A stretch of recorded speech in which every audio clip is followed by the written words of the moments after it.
어떤 종목을 많이 사갔는지 전문가분들과 또 분석해 보도록 하겠습니다. 매매 고수 두 분이신데요.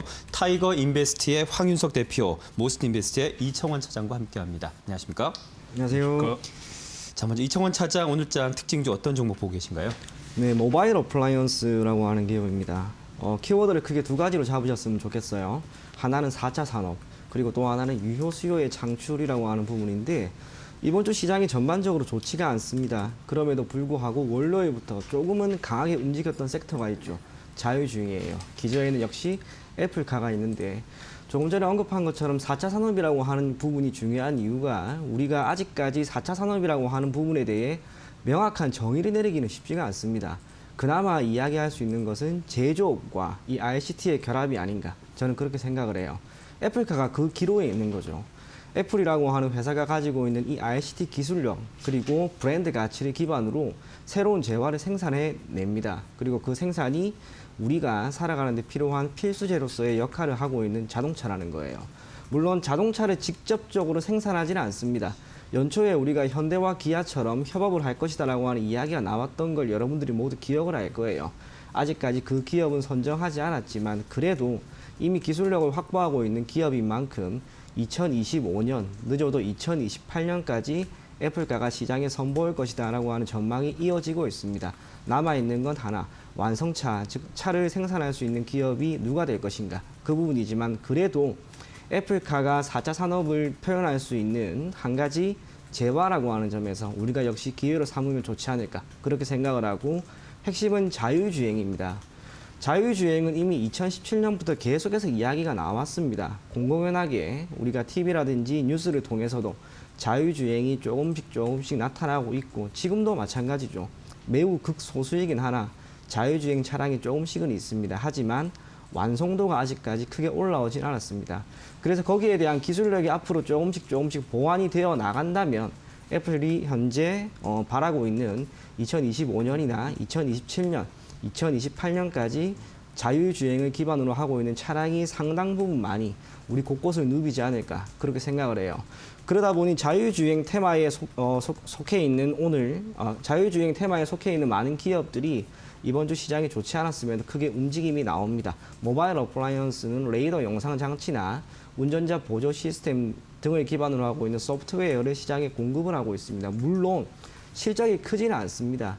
올해 3분기 기준으로 영업이익은 전년 동기 대비 64% 수준이 감소된 9억 원이라 하더라도 실적이 지금 당장 나오지 않는 기업의 주가가 떨어지는 것만은 아니에요. 테마나 이슈를 가지고 있기 때문에 주가가 그래도 저점 구간에서 잘 움직이는 게 아닌가 그렇게 생각을 합니다. 또 하나 우리가 자율주행 관련 테마를 계속해서 봐야 되는 이유는 자율주행 차량이 나온다라고 하는 것은 결국에는 소비를 할 수 있는 여력이 되는 사람 반면 운전을 하기 힘든 사람들이 시장에 참여할 수 있는 그 장이 더 크게 생기는 거예요. 예를 들면 연세가 조금 있으신 분들은 사실상 운전을 하는 게 쉽지가 않습니다. 하지만 돈은 있습니다. 어디론가 가고 싶은데 직접 운전하기는 힘들어요.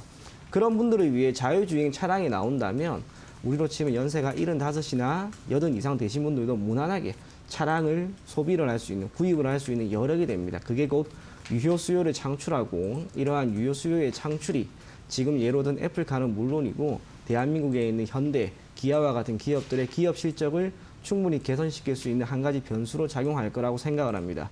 그래서 우리가 조금은 장기적인 관점에서 4차 산업이라고 하는 한 가지 테마에 있는 자율주행, 이 모바일 어플라이언스를 지금부터 조금씩 관심 있게 지켜보면 좋지 않을까 그렇게 생각을 하고요. 오늘 장 초반 10% 이상 상승을 했지만 지금은 거의 보합권 수준까지 눌렸습니다. 오히려 운봉이 이렇게 길게 나온 상황에서 내일 만약 시가를 조금이라도 띄우고 출발을 한다면 한 번 더 움직임은 나올 거라고 봐요. 가급적이면 내일 조금 한번 담아 볼 것을 권해드리고 보유하고 계신 분들은 계속해서 보유해 나갈 것을 권해드리도록 하겠습니다. 알겠습니다. 애플카 출시 예정 소식으로 모바일 어플라이언스 오늘과 내일 한번 다시 좀 담아보자라는 이야기 해주셨는데 황윤석 대표님도 애플카 관련주를 좀 보고 계신지 아니다 나는 다른 좀 종목을 보고 있다라고 생각하시는지요? 네, 오늘 저도 공교롭게 애플카 관련주를 이제 오늘 관심주로 좀 소개해 드릴까 합니다. 인포뱅크라는 종목인데요. 인포뱅크는 차량용 인베디드 소프트 관련 업체고요.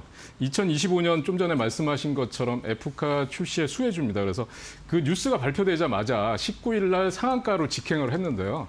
아침에 상한가를 가서 9시 5분 정도에 상한가 들어가서 장이 끝날 때까지 깨지지 않더라고요. 그래서 정말 이거는 강하다 이런 생각이 들었는데 이 차량용 인포테인먼트 시스템의 핵심 기술 이런 쪽을 애플 카플레이와 구글의 안드로이드 오토 솔루션 기술을 개발하는 데 성공을 했습니다.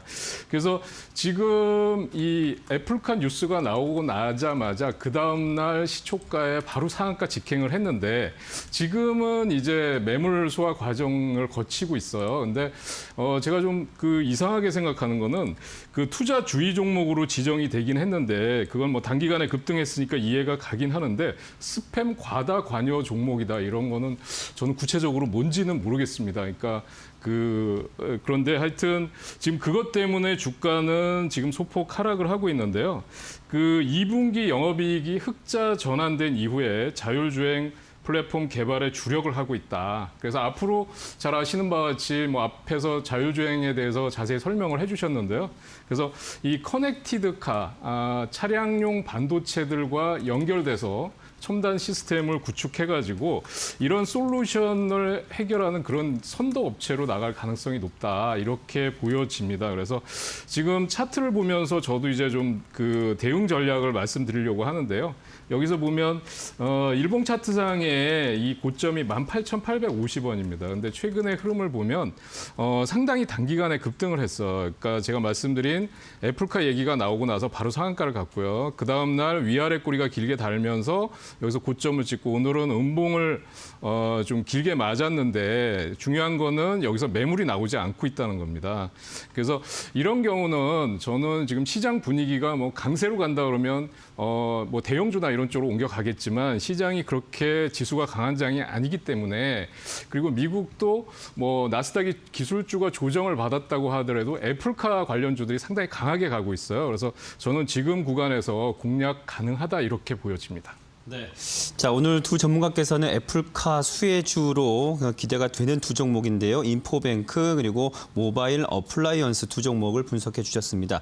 인포뱅크 같은 경우 현재까지는 3.8%대 하락 추세에 보이는데요. 13,850원 선의 종가 형성할 예정입니다.